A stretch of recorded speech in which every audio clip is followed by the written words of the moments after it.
안녕하세요. 아, 벌써 이제 21년이 시작하고 1월 달도 이제 3일밖에 안 남았습니다. 좀 시간이 되게 빨리 가는 것 같아요. 올해 같은 경우에는 몇 년 만에 추위가 있어가지고 1월 달에 좀 많이 고생을 했는데 또 하나님께서 국가에서 주는 재난지원금이 아니라 하늘에서 내려주신 그 재난지원금 때문에 정신없이 바빴었습니다. 말씀 준비하기가 이렇게 쉽지가 않았는데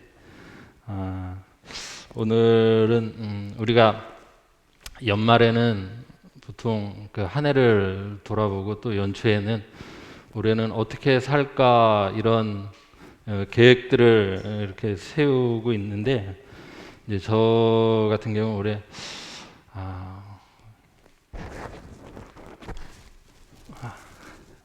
죄송합니다.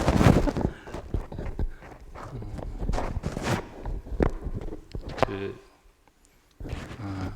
개인적으로 우리가 뭐 항상 그렇지만 하나님 중심의 삶을 성도들은 살기를 바라는데 이제 저도 그런 마음을 좀 많이 갖고 올해는 좀 그렇게 살아봐야 되겠다 해서 그 말씀 준비를 여기에 나와 있는 것처럼 이 다윗의 장막을 통해서 그 다윗과 같은 마음, 그런 마음을 갖고 올해는 좀 살아보자 하는 계획을 세웠었습니다. 먼저 사도행전 15장을 함께 같이 보겠습니다. 15장 1절에서 20절까지인데 우리 성도님들 같이 한번 교독하겠습니다. 제가 먼저 1절을 읽겠습니다. 어떤 사람들이 유대로부터 내려와서 형제들을 가르치되 너희가 모세의 율법대로 할례를 받지 아니하면 능히 구원을 받지 못하리라 하니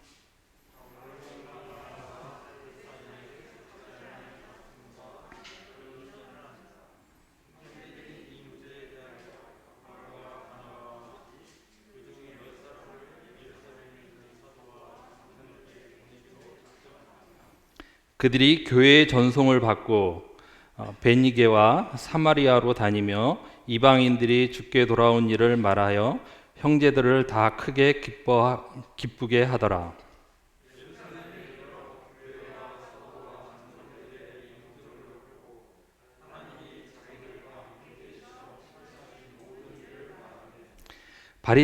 바리새파 중에 어떤 믿는 자들이 일어나 말하되 이방인에게 할례를 행하고 모세의 율법을 지키라 명하는 것이 마땅하다 하니라.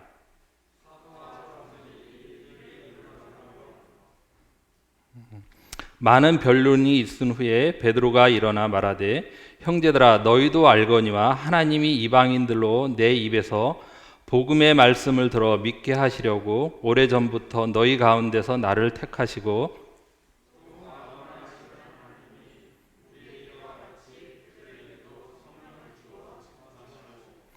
믿음으로 그들의 마음을 깨끗이 하사 그들이나 우리나 차별하지 아니하셨느니라.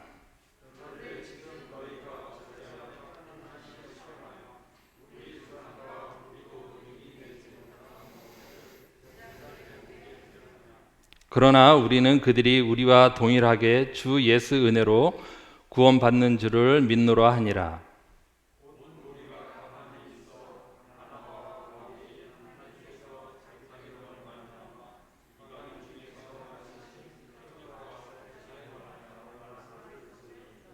말을 마침에 야고보가 대답하여 이르되 형제들아 내 말을 들으라.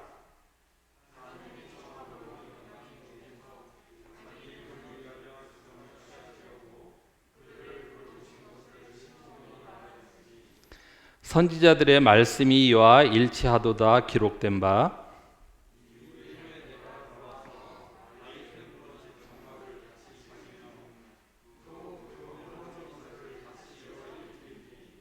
이는 그 남은 사람들과 내 이름으로 일컬음을 받는 모든 이방인들로 주를 찾게 하려 함이라 하셨으니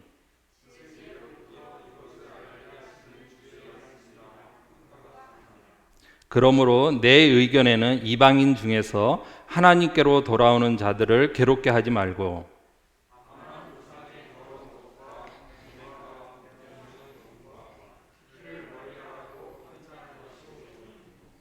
네. 우리가 하나님 중심이란 그 뜻을 이렇게 들여다보면 하나님이 참으로 원하시는 것을 알고 행하는 것, 이것이 하나님 중심의 삶인데 오늘 이 15장 내용을 요약해 보면 이방인들의 그 할례를 다루는 특별한 장인 것 같습니다. 이방인들의 할례를 둘러싼 예루살렘 사건을 다루는 최초의 공회로 유대주의자들은 율법적으로 이방인도 구원을 받으려면 할례를 받아야 한다는 내용을 말하고 있습니다. 사람이 주 예수 그리스도만 믿는 것으로 구원받기에는 불충분하며 이방인도 율법 아래 순종해서 할례를 받아야 한다는 논리를 펴는 사람들에게 기독교의 핵심 교리를 선포하는 내용을 담고 있습니다.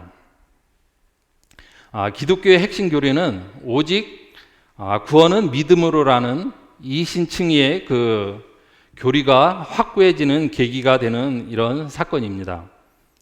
구원에는 오직 믿음으로라는 결론이 나오면서 믿음 외에는 다른 것이 첨가돼서는 안 된다는 것이 선포되는 이 중요한 사건인 것 같습니다.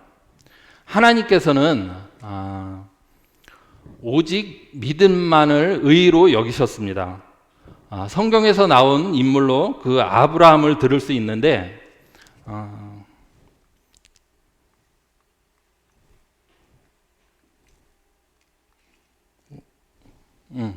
창세기 15장 16절에 보면 아브라함이 여호와를 믿으니 여호와께서 이를 그의 의로 여기시로라고 나와 있습니다. 그러니까 아브라함의 믿음을 의로 여기셨다고 말씀하고 계십니다. 그리고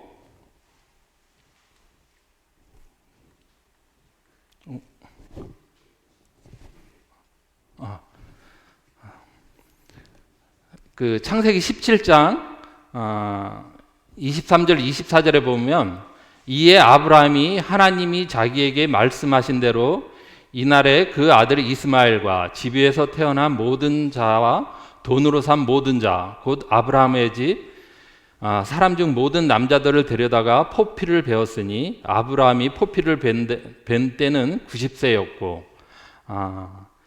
이 할례를 받는 장면이 나오는데 순서상 믿음이 먼저인 것을 볼 수가 있습니다.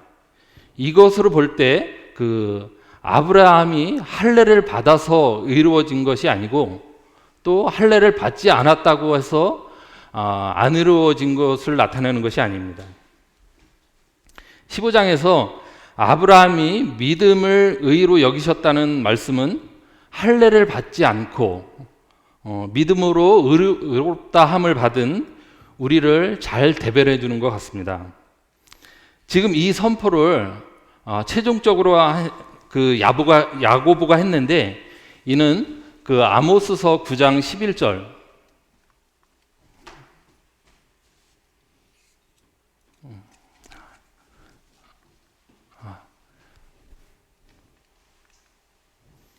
아모스서 9장 11절에 있는 말씀을 인용을 해서 선포를 했습니다.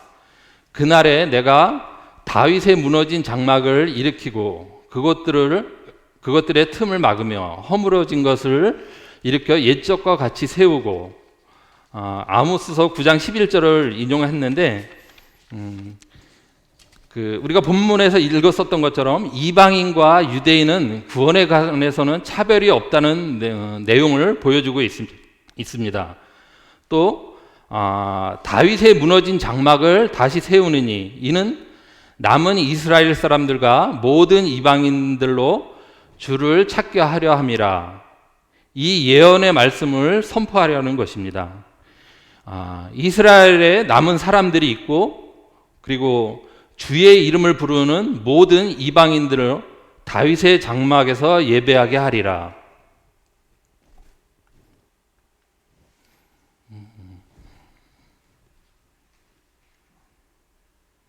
이는 지금 신약 시대에 그 말씀이 이루어져서 우리가 이렇게 교회에 모여서 예배를 드리고 있습니다. 바리새파 일부는 할례를 주장했지만 결론은 교회의 앞선 인도자들에게 성령의 뜻으로 하나가 되게 하셔서 그 결정을 하게 하셨습니다. 16절에서 하나님께서는 다시 일으키시고자 하는 것이 있는데 다윗의 장막을 말씀하셨습니다. 왜 하나님께서는 다윗의 장막을 말씀하셨을까? 그것은 다윗 그 마음 가운데 있는 그 중심을 보시지 않았을까 그런 생각을 하게 됩니다. 이 말씀에 앞서 또 다른 다윗에 관한 말씀을 보겠습니다. 하나님께서는 신앙의 기준을 다윗으로 삼으신 말씀이 있습니다. 열왕기상 9장 4절에 보면 내가 만일 내 아버지 다윗 행함과 같이 마음을 온전히 하고 바르게 하여 내 앞에서 행하면 내가 내게 명령한 대로 온갖 일에 순종하여 내 법도와 율례를 지키면, 이런 말씀이 있습니다. 하나님께서는 솔로몬에게 그 아버지 다윗의 길을 말씀하셨습니다. 또 솔로몬과 이스라엘 그 왕들에게도 이런 말씀을 하시면서 하나님께서는 다윗은 하나님 마음에 합한 자라고 또 말씀하셨습니다. 그런데 우리가 다윗의 일면을 들여다보면 우리와 다를 바 없는 그런 모습을 보게 됩니다. 아니 어찌 보면 우리보다 더 못할지도 모릅니다. 우리는 도덕적으로나 윤리적으로 죄를 짓는 경우가 그렇게 많지는 않습니다. 다만 하나님 말씀에 불순종해서 내 뜻대로 살아가는 경우는 있습니다. 그런데 다윗을 보면 밧세바를 범했고 또 그 밧세바를 범한 것을 숨기기 위해 우리아를 또 전쟁에서 죽게 했습니다. 그리고 말년에는 그 교만으로 인해 인구조사를 통해서 그 하나님의 말씀을 거역해서 그 전염병으로 백성들을 어렵게 하는 그런 고통을 주는 모습을 우리가 말씀을 통해서 볼 수가 있습니다. 이런 것을 볼 때 다윗은 죄가 없는 사람이 아닙니다. 그런데 왜 하나님은 신앙의 길로 다윗의 길을 가라고 말씀하셨을까요? 그것은 죄를 짓고 난 후에 그 다윗의 그 태도에 달려 있지 않나 생각을 하게 됩니다. 그는 그의 죄들을 하나님 앞에서 자복하고 드러냈습니다. 우리 모두 인생들은 죄 없는 인생은 없습니다. 육신의 정욕, 안목의 정욕, 이생의 자랑거리 앞에서 우리의 그 마음이 무너지는 것을 보게 됩니다. 그렇지만 다윗은 하나님 앞에서 진실로 자복하고 또 그 마음 가운데 하나님을 경외하는 또 하나님을 사랑하는 마음으로 가득했다는 것입니다. 그래서 하나님은 그의 마음의 중심을 보시고 이스라엘 왕들에게 하나님을 향한 그 온전한 마음, 경외하는 마음, 또 말씀을 따르고자 하는 그 마음을 따르라고 이렇게 말씀하지 않으셨나 생각하게 됩니다. 다윗의 장막에서도 마찬가지 그런 모습을 보게 됩니다. 다윗의 장막 이전에는 모세의 성막이 있었고 또 다윗 이후에는 솔로몬의 성전이 있습니다. 하나님은 다윗의 장막을 우리들에게 말씀하고 계십니다. 모세의 성막이나 솔로몬의 성전 다 같이 하나님을 예배했던 곳이고 또 하나님의 영광이 나타났던 곳이기도 합니다. 그 모세의 그 성막의 가장 큰 특징은 그것이 지어질 때 하나님의 명령대로 되었다는 것입니다. 성경에 보면 그 성막 전체의 구조, 또 방향, 그 장식 모든 것이 하나하나가 하나님의 말씀대로 된 것이 출애굽기에 나와 있습니다.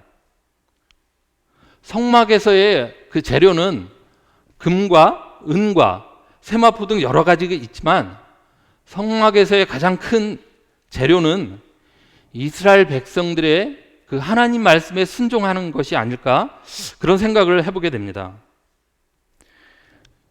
출애굽기 마지막에 보면 물두멍이 완성될 때나 또 번제단이 완성될 때, 하다못해 옷을 만들 때에도 여호와께서 모세에게 말씀하신 그대로 되니라라고 이렇게 반복해서 나오는 것을 보게 됩니다.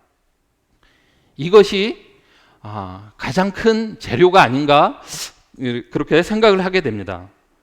또 솔로몬의 성전에서는 지은 사람은 솔로몬이었지만 이 모든 것을 준비한 것은 다윗이었습니다.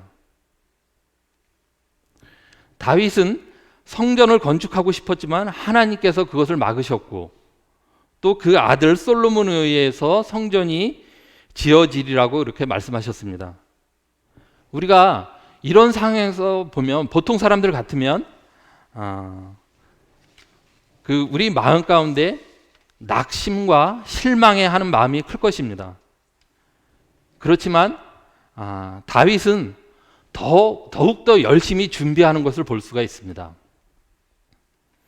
이것이 하나님을 향한 진정한 그의 마음이 아니었나, 그렇게 보게 됩니다.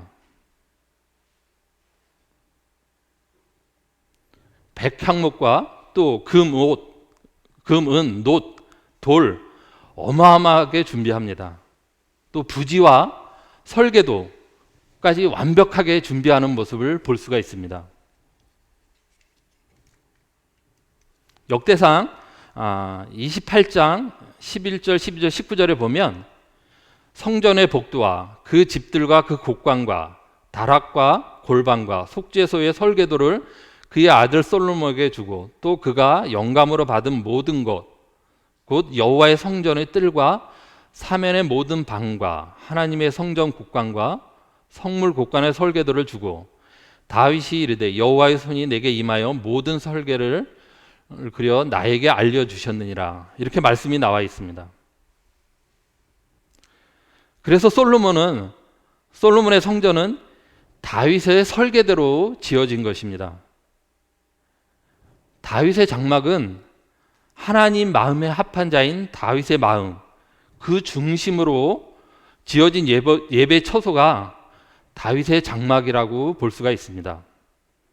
이 세 가지 다 같이 하나님의 임재하신 거룩한 예배 처소가 맞습니다.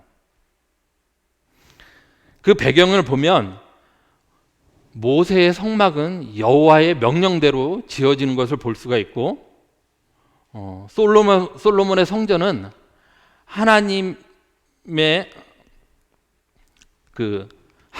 다윗이 하나님께로 받은 그 설계대로 만들어지고, 그 다윗의 장막은 하나님을 향한 그 다윗의 그 마음 중심으로 만들어진 것을 우리가 볼 수가 있습니다. 그래서 성막에 대한 그 이스라엘 백성들의 마음은 얼굴을 들지 못할 정도로 그 경외함이 큰 것을 볼 수가 있습니다. 또 솔로몬의 성전은 그 화려함과 웅장함에 맞게 하나님의 영광이 나타나고, 또 그 안에 그 아름다운 것들로 가득 채워져 있는 것을 우리가 볼 수가 있습니다. 이에 비해 다윗의 장막은 초라하기 그지없습니다. 그렇지만 다윗의 마음 가운데 하나님을 향한 열정과 기쁨을 나타내고 있다고 볼 수가 있습니다. 다윗의 장막은 텐트로 되어 있습니다. 물론 모세의 성막도 텐트입니다. 우리가 그림에서 보듯이 저렇게 텐트로 나와 있습니다.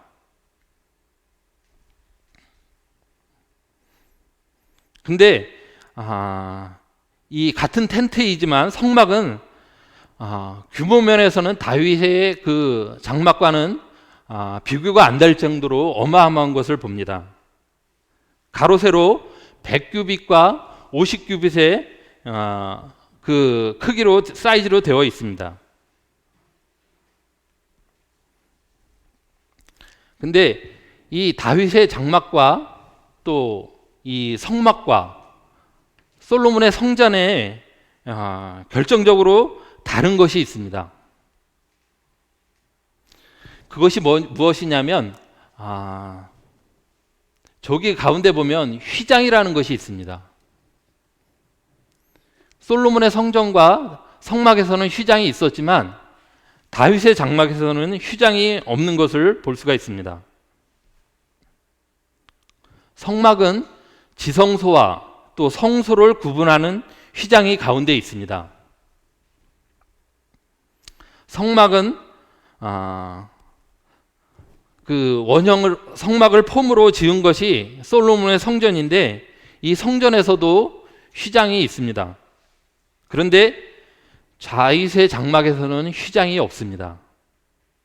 그리고 지성소와 성소를 구별하는 것이 없는 것이 또 특징입니다. 이 성소 안에는 분향단이 있고 또 떡상이 있고 금초대가 있습니다. 그리고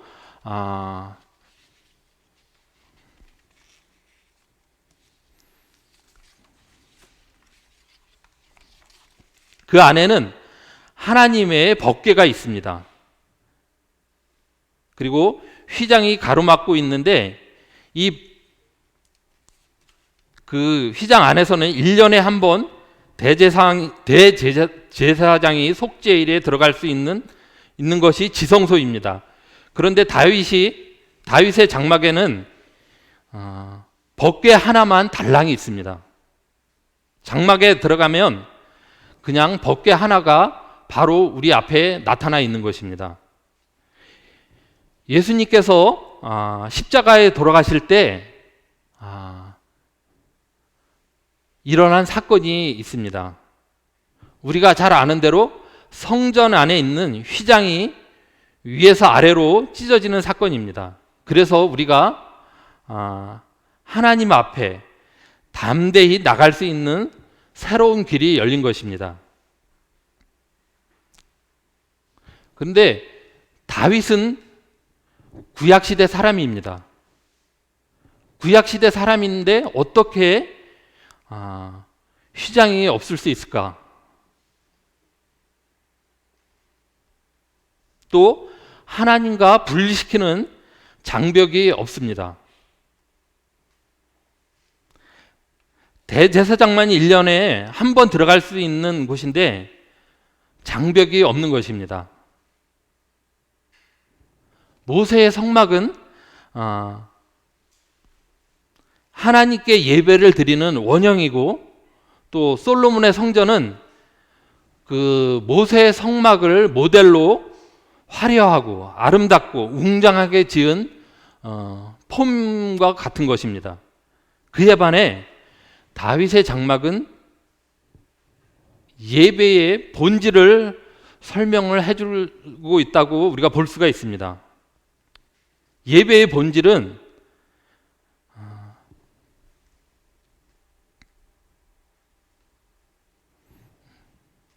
우리가 장소가 아닙니다.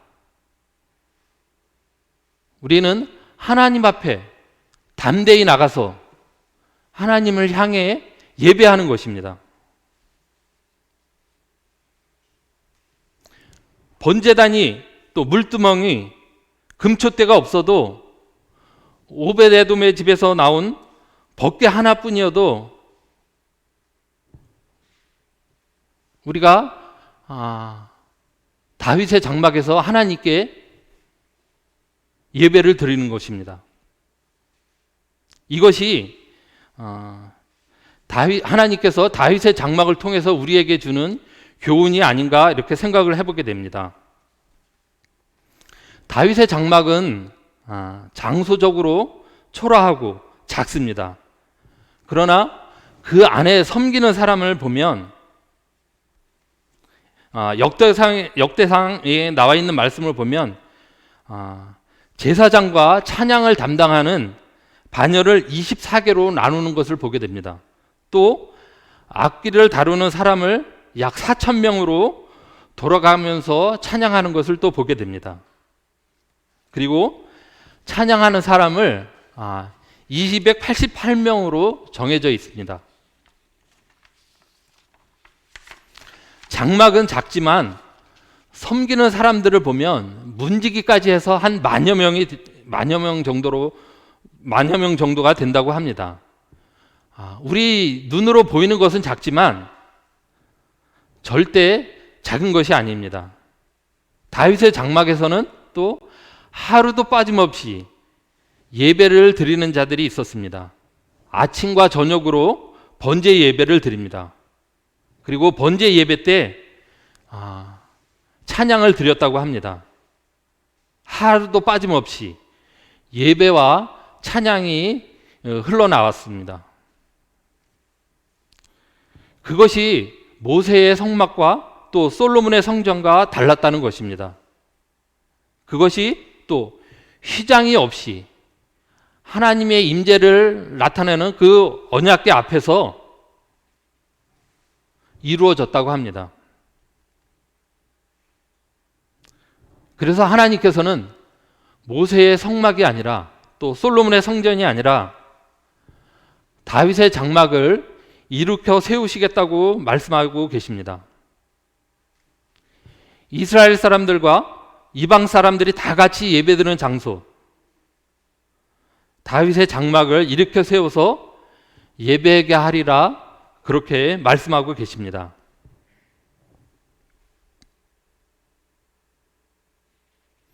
다윗은 하나님을 갈망하는 열정의 마음으로 가득 차 있었기에 하나님께서는 그를 일으켜 세우셔서 시편의 많은 저자가 되게 하셨습니다. 또 마음에 합한 자라는 그런 타이틀을 주셨습니다. 그가 전쟁을 잘해서 또 승리를 많이 해서 백성을 잘 다스려서가 아니라 여호와의 마음을 구하고 또 열정적으로 하나님 중심의 삶을 살았기 때문에 하나님께서는 그 하나님 마음에 합한 자라는 그런 말씀을 하셨다고 생각이 되어집니다. 이것뿐만 아니라 다윗의 그 하나님을 향한 마음을 볼 수 있는 장면이 있는데 사무엘하 6장 13절 14절입니다. 여호와의 궤를 맨 사람들이 6걸음을 가매 다윗이 소와 살찐 송아지로 제사를 드리고 다윗이 여호와 앞에서 힘을 다하여 춤을 추는데 그때 다윗이 배 에봇을 입었더라.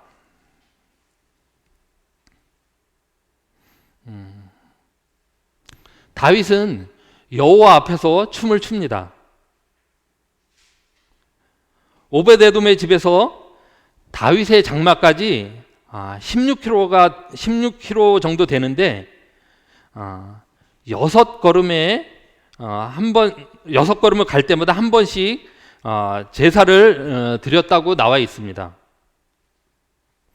이것이 얼마나 힘든 일이겠습니까? 그 긴 거리를 또 얼마나 오래 걸려서 도착했을까요? 레위인들 또한 얼마나 힘들었겠습니까? 그러나 그들은 끝까지 갑니다. 이것이 일이라고 생각을 했었다면 중간에 포기할 수도 있었을 것입니다. 그러나 그들은 하나님을 향한 하나님을 향한 그 예배와 찬송으로 끝까지 가는 것을 보게 됩니다. 또 그들은 묵묵히 그것을 행합니다. 다윗과 레위인들의 이런 자세를 통해 조금만 어려움이 있어도 돌아서는 저의 모습을 보고 반성하게 됩니다. 다윗의 위치로는 다윗이 그렇게까지 하지 않아도 되는 위치였습니다. 그러나 같이 가면서 힘을 다해 또 열정적으로 찬송하며 춤을 추는 것을 보게 됩니다.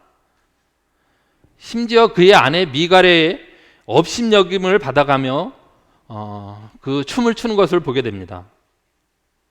그의 마음 가운데는 자신의 어떠함보다 하나님의 영광과 찬양만이 있습니다. 우리 가운데도 이런 다윗의 자세와 또 헌신이 필요하다고 생각이 되어집니다.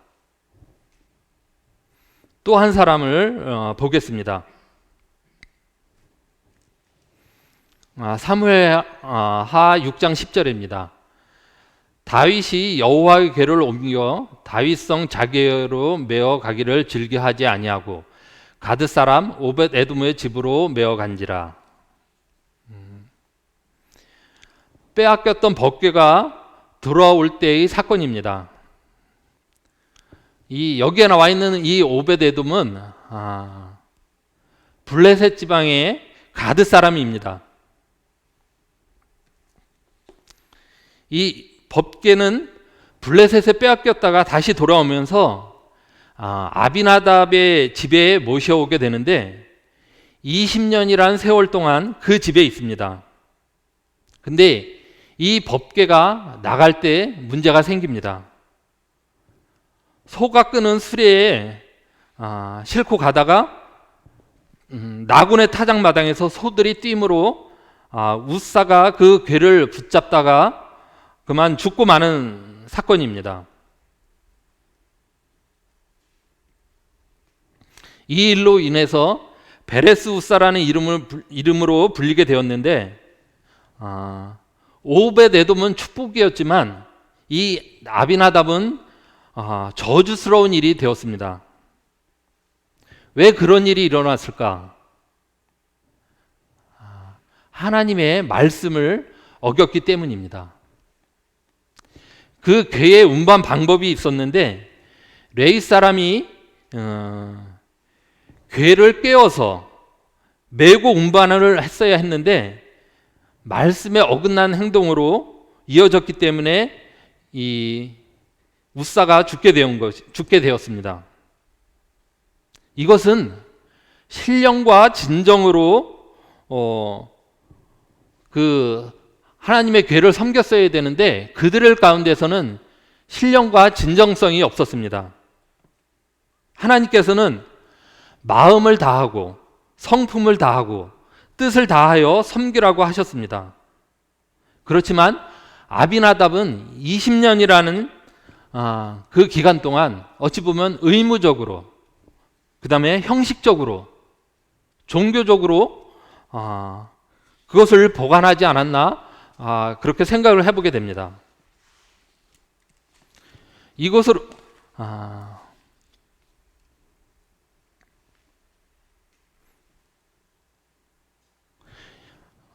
인해 이스라엘 모든 사람과 다윗은 웃사의 죽음으로 법궤를 두려워합니다. 이럴 때 이방인이었던 오벳에돔은 법궤를 모십니다. 단 3개월만 모시고도 하나님의 축복을 받는 것을 보게 됩니다. 이것으로 볼 때 하나님의 계산 방법은 이 세상과 다른 것을 볼 수가 있습니다. 20년과 3개월 하나님의 말씀에 먼저 된 자가 나중되고 나중된 자가 먼저 된다는 말씀이 생각났습니다. 오벳에돔은 사모하는 마음으로 진심으로 신앙의 모습으로 그 법궤를 섬겼습니다. 이것이 그의 진정성이 있는 마음입니다.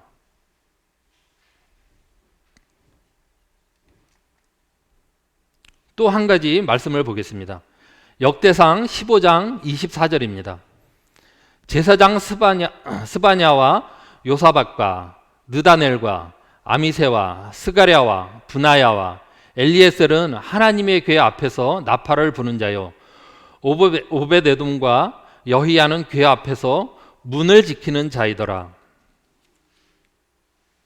오벳에돔은 법궤를 따라갈 때 문지기로 서는 것을 또 보게 됩니다. 그리고 역대상 16장 38절에 오벳에돔과 그의 형제 68명과 여두둔의 아들 오벳에돔과 호사를 문지기로 삼았고, 형제들 68명이 문지기로 일하는 것을 보게 됩니다. 여러 일 중에 문지기는 세상적으로 바라본다면 그다지 주목받지 못하는 일일 수 있습니다. 하지만 오벳에돔은 마음 가운데 하나님 중심의 일이었습니다. 우리는 내가 하는 일에 가치를 아는 것이 중요합니다. 주님 안에서 일의 종류에 따라 가치가 정해지지 않습니다. 내가 무슨 일을 하느냐가 중요한 것이 아니라 내가 누구를 위해서 일을 하느냐가 중요한 것이고, 또 그 일의 가치가 정해지는 것입니다. 내가 하는 일이 하나님을 위한 일이라면 중요하고 가치가 있는 것입니다. 고린도전서 3장 9절에 보면 우리는 하나님의 동역자라고 하셨습니다.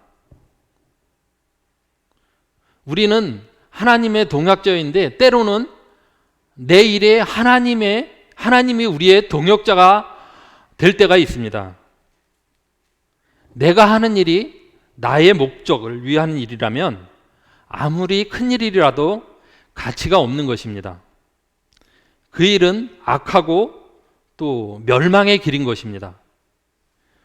우리는 일의 종류에 따라 판단하는 경우가 있는데 이것이 얼마나 위험하고 또 조심해야 하는지를 생각해 보게 됩니다. 내가 하는 일이 화려하게 보일지라도 그것이 말씀에 나와 있는 것처럼 집이나 풀이나 집으로 짓는 것이라면 불로 심판 때에 남지 않는다면 무가치한 일이 될 것이고, 또 작고 보잘것 없는 일이라도 불로 심판 때 남아서 그 가치를 증명해 준다면 그것이야말로 가치 있는 일이 될 것입니다. 그래서 우리는 내가 맡은 일에 참으로 감사한 마음으로 임해야 된다고 생각이 되어집니다.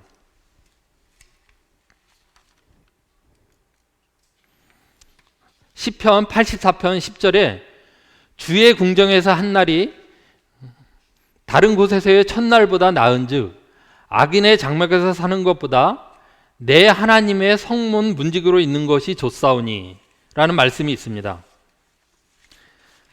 지금 오벳에돔의 자세는 바로 이런 마음의 자세가 아닌가 생각하게 됩니다. 그래서 하나님은 그의 중심을 아셨기에 이런 놀라운 축복을 내리셨다고 보아집니다.